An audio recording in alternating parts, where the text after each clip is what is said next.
guys! So, Monday na naman at sobrang excited ako. May mga followers ako na nagre-request na sana daw gumawa rin ako ng mga videos na katulad ng ginagawa ng mga YouTubers na challenges, daily vlogs, pero hindi ko alam paano sisimulan kasi mahihain nga ako. Nasanay ako na gumagawa ng mga videos na hugot, banat, yung hindi masyadong related sa akin. So, para matry ko rin at para mapagbigyan ko naman yung mga followers ko, let's start with ano nga ba ang nasa bag ko.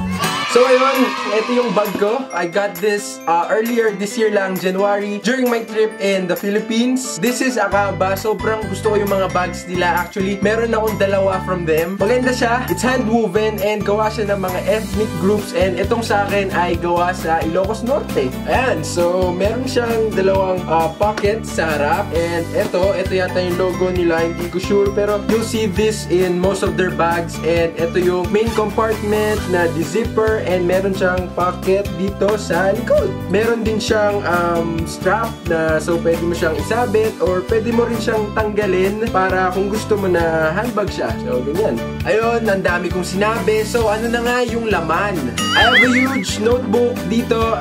Statue of Liberty. Actually, sa ate ko to, pero hindi niya ginagamit. So, hiningi ko na lang. Kunti pa yung notebook, hindi nagagamit. Pero ako, ginamit niya lang. Dito ako nagsusulat ng mga lecture notes and dito rin ako nagkikip ng mga handouts. Sana pala naging handout na lang ako para nakip din ako. Dito ko rin sinusulat yung mga bagay na kailangan kong gawin para hindi ko makalimutan. Kasi nga alam ko kung ano yung feeling na makalimutan.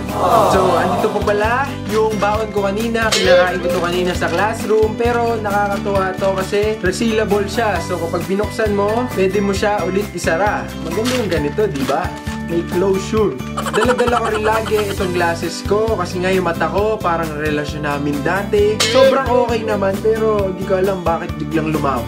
Bus timetable kasi dito hindi uso ang jeep. Bus lang. So dito nakalagay yung mga bus stop and yung oras para alam ko kung saan ako lulugar. And meron din ditong map para kung sakaling pati bus iwanan ako, alam ko kung paano makauwi. Benchwax, hindi ito sponsored. Ito talaga ang ginagamit ko sa buko para kahit magulo ang buhay ko, at least yung buko maayos naman. At ang pinakalas na laman nitong big pocket ay ang wallet ko. Actually, nilalagay ko sa bulsa ko, pero pag uwi ko sa bahay, sinushoot ko sa bag ko. This is from Status Anxiety. It's made of real leather. Buti pa to, real. Lahat na lang hinuhugutan ko. Pero ayan, dito ko tinatago yung mga cards ko and mga pera ko. Wow, mga pera.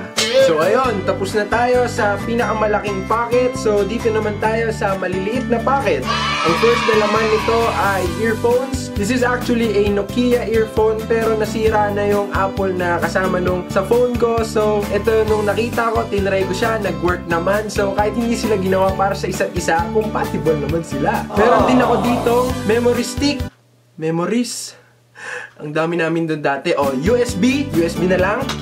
Meron din ako dito gamot. So, kapag masakit yung ulo, kapag sinisipon, kapag nilalagnat. So, yan. Gamot siya sa lahat. Except na lang sa heartache. Hindi yung kasama. Yan. So, ngayon, dito naman tayo sa back pocket. Dito ko tinatago lahat. Mga ballpen, mga pencil, mga markers. Ang dami kong ballpen. Ba? Para pag nawala yung isa, may reserva pa. Kala nila sila lang marunong magreserba. Natuto na rin ako. Pero sa ballpen nga lang. So, meron akong mga blue ballpen, black ballpen, tatlong highlighter, marker, at meron akong pink na ballpen. Actually, napulot ko lang to. Hindi siya iningatan, so akin na to. Dalawa pang ballpen at meron din akong pencil na walang tasa. Parang pagmamahal ko sa kanya, pointless. At ang pinakahuli ay eraser para pag nagkamali, pwedeng itama, pwedeng burahin, pwedeng ayusin pa. There you go guys! So sana nag-enjoy kayong halughugin itong bag ko.